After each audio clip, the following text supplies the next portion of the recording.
এই কথা শুই না তুমি হয়তো হার্ট অ্যাটাক করে মরে যাইবা অথবা সাহসী সংগ্রামী হইবা। মরে যেহেতু যাইবা এর জন্য তুমি কাউরে আর ভয় পাও নাই, কারণ তোমার তো হারানোর কিছু নাই। যাগো তুমি ভয় পাইতা, জাগরে দেখলে দৌড়ায় পালাইতা, তাগর তুমি নিজের হাতে শাস্তি দিছো।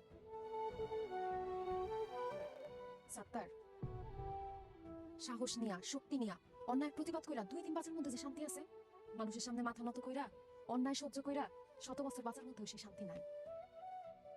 এইটা তোমারে বোঝানোর জন্যই আমি ডাক্তার সাহেবের মিথ্যা কথা বলতে কইছিলাম যে তুমি কয়দিন পরে মরে যাইবা। সাত্তার ভাই, একজন ডাক্তার হিসেবে এত বড় মিথ্যা কথাটা বলা আমার একদমই ঠিক হয়নি।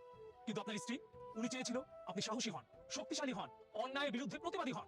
তাই বাধ্য হয়ে আমি এই মিথ্যা কথাটা বলেছি। আই এম সরি, আমাকে ক্ষমা করবেন। শেফালি, তোমার ধন্যবাদ। তুমি এই কাজটা না করলে আমার মনে হয় না আমার ভিতরে এই পরিবর্তনটা আসতো। আমি সারা জীবন ভীতু কাপুরুষ হয়ে যেতাম। আমি এটাও বুঝছি মানুষের জীবনের প্রত্যেকটা দিন এমনভাবে কাটানো উচিত যাতে মনে হয় ওইটাই তার জীবনের শেষ দিন। তাহলে মানুষের মনের ভিতরে অন্যায়, অত্যাচার, খারাপ কাজের ইচ্ছা জীবন আসবে না। আর বাঁচলে ভীতু কাপুরুষ হয়ে না, সাহস নিয়ে বীর পুরুষের মতো বাঁচা উচিত। অন্যায় দেখলে প্রতিবাদ করা উচিত, সত্যরে সত্য আর মিথ্যারে মিথ্যা বলা উচিত। এখন থেকে যতদিন বাঁচুন অন্যায়ের বিরুদ্ধে লড়াই করে বাঁচুন, কারণ অন্যায়ের বিরুদ্ধে লড়াই করে মরলে শহীদ আর বাঁচলে